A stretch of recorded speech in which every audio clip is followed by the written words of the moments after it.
कई महीनों बाद लॉकडाउन खुलता है तो साधना का बाहर की दुनिया से फिर से सामना होता है। अरे दूध वाले भैया, अब तो आप दे जाया करे दूध। दूध वाला साधना को देखकर हैरान रह जाता है। जो बहू इतनी स्टाइलिश और सुंदर हुआ करती थी, उसे ये क्या हो गया? अरे मैडम जी, कितने बुढ़ी लग रही हो। पहले तो मुझे लगा कि मैं किसी गलत घर में तो नहीं आ गया। अरे ठीक है, अपना काम करो, बड़े आए। साधना बड़बड़ाती अंदर आती है कि सास कहती है, अरे बहू कहाँ गई थी, और ये हाथ में क्या है? दूध है माँ। अब दूध वाले भैया आने लगे हैं दूध देने। लॉकडाउन खुल गया है ना। अच्छा, पहले तो मुझे लगा 10 नंबर वाली रीचा है ना, उसकी दादी आ गई। फिर ध्यान से देखा तो तुम, अरे काफी बड़ी लग रही हो। सामने के बाल तो देखो कितने सफेद हो गए। आप भी? ठीक है, मान लिया। ले आऊंगी बाजार से 100 रुपए वाला रंग और लगा लूंगी किसी दिन खोलकर। क्या करूं, वक्त मिलता ही नहीं मुझे। अरे बाजार में इतने सारे पार्लर खुले हैं, वहां क्यों नहीं चली जाती? क्या करूंगी पार्लर जाकर माँ, जब घर में खुद से ही रंग हो जाता है। बस कटवा लूंगी कोई हल्की सी डिजाइन में। क्या कहा साधना, बाल कटवाना है? चलो चलो मेरे साथ, मैं पार्लर जा रहा हूँ, तुम भी साथ चलो। अरे नहीं, आज तो मटर पनीर बना रही हूँ। राहुल का कॉलेज खुला है, काफी दिन बाद तो डिमांड आई है मटर पनीर की। अरे तो बना लो ना, मैं कौन सा भागा जा रहा हूँ, बाकी वहाँ पैक कर देगी। हाँ, ले जा इसे पार्लर। अरे पता नहीं क्यों खुद पर ध्यान ही नहीं देती। साधना किचन में जाती है। अदरक लहसुन पीस रही होती है कि सामने चमकते कुकर में उसकी परछाई पड़ती है। हे भगवान, ये मैं हूँ? बाल कितने सफेद लग रहे हैं, चेहरे पर चमक भी नहीं दिखाई दे रही है। ये कुकर को ही पलट कर रख देती हूँ, सामने दिखता रहेगा तो टेंशन होती रहेगी। लेकिन कहते हैं ना, आखिर कब तक चेहरे को छिपाती। एक दिन, अरे साधना, लॉकडाउन में पूरी दुनिया साल पीछे पहुंच गई, लेकिन अकेली तुम साल आगे गई। अरे कैसी शक्ल बना रखी है। हाँ यार, रंग लगाने का वक्त ही नहीं मिल पा रहा है घर पर। अरे तो पार्लर जा, आजकल तो वैसे ही ब्यूटी सर्विस पर अच्छा खासा ऑफ चल रहा है, कम दाम में अच्छे हो जाएंगे तेरे बाल। अच्छा चल, पार्लर से याद आया, मेरी फेशियल की डेट है आज। अरे कैसी डेट? तेरा चेहरा तो वैसे ही चमक रहा है, मेरी हालत देखना। देख रही हूँ, तभी तो जा रही हूँ कि कहीं ऐसी हालत ना हो जाए। सहेली के जाने के बाद साधना सोचने लगती है, बोल तो सही रही थी कि ब्यूटी सर्विस में डिस्काउंट चल रहा है, लेकिन कितना चल रहा होगा? ऐसे तो 100 रुपए में ही मेरा काम हो जाता है। अरे कितना भी सस्ता पार्लर होगा, 500 से कम क्या लेगा? इतने में तो मैं 5 महीने बालों को रंग कर लूं।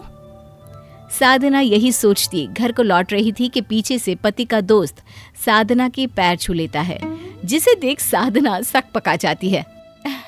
अरे ओमकार भैया, ये क्या? ओह भाभी आप, दरअसल साड़ी देखकर लगा आंटी जा रही है, बाल भी सफेद और साड़ी भी। वो साड़ी माँ जी की है, मैंने आज पहन ली, कोई बात नहीं है।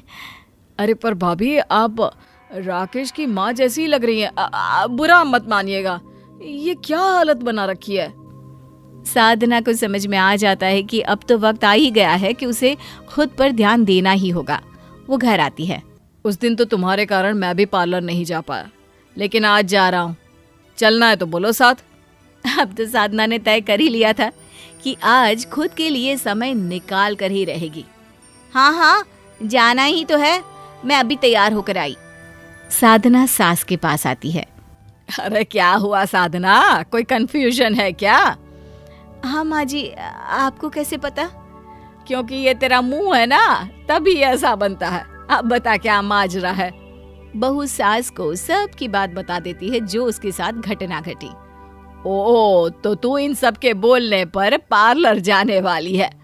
हाँ माँ जी, लेकिन पैसे, मुझे लग रहा है कि कहीं मैं फालतू में पैसे तो नहीं लुटा रही। अरे देख बेटा, एक बार जीवन में खुद पर पैसा लगा कर देख, और जैसे जैसे लोगों के कहने पर तूने पार्लर जाने का सोचा, वैसे ही ये सोच ले कि जितने लोग तारीफ करेंगे तेरा पैसा वसूल होता चला जाएगा, क्यों? बहू को बात समझ में आ जाती है। वो सास के पैर छूती है और पति के साथ पार्लर चली जाती है। पार्लर वाला कहता है, आइए मैम बैठिए, क्या करवाना चाहती हैं? Cutting, colour? बस पार्लर वाले का ये कहना ही था कि साधना झट बैग में से एक फोटो निकालकर उसे दिखाती है। ये फोटो देख रहे हैं ना, बिल्कुल ऐसे ही बाल चाहिए मुझे। ओके मैम, अब आप बिल्कुल निश्चिंत होकर बैठ जाइए। वैसे आपके बाल ऑयली लग रहे हैं, पहले वॉश करना पड़ेगा। साधना क्या करती, अब सर दे दिया है ओखली में तो मुसल से डरना क्या। हाँ ठीक है, कर दीजिए। पार्लर वाला उसका सर धोता है, बाल सुखाता है, बीच बीच में बात भी करता है। और कितना वक्त लगेगा साधना? आधा घंटा तो वैसे ही हो गया है। आपको ही तो शौक था ना, लीजिए करिए अब इंतजार। पति वहां से चला जाता है और हेयर स्टाइलिश बहुत ही मेहनत से फाइनली साधना के बालों को किसी हीरोइन के बालों की तरह कर देता है और फिर साधना के पति को आवाज लगाता है, सर यहाँ आ जाइए, मैं मैम के बालों को खोल रहा हूँ। जैसे ही साधना का पति सामने आता है, पार्लर वाला साधना के बालों को छोड़ देता है। वो जैसे ही कंधे पर गिरते हैं, साधना किसी हीरोइन से कम नहीं लगती। तो कैसा लगा सर मैम का स्टाइल? साधना का पति साधना को देखता ही रह जाता है। अब क्या हुआ सर, ठीक नहीं लगा क्या? अब क्या? कैसा लगा सर मैम का स्टाइल? मैम के स्टाइल पर तो हम पहले से ही फिदा है, लेकिन मान गए जी। साधना चलो ना, आज एक बार फिर शादी कर लेते हैं। जरूर। वैसे कितने पैसे हुए भैया?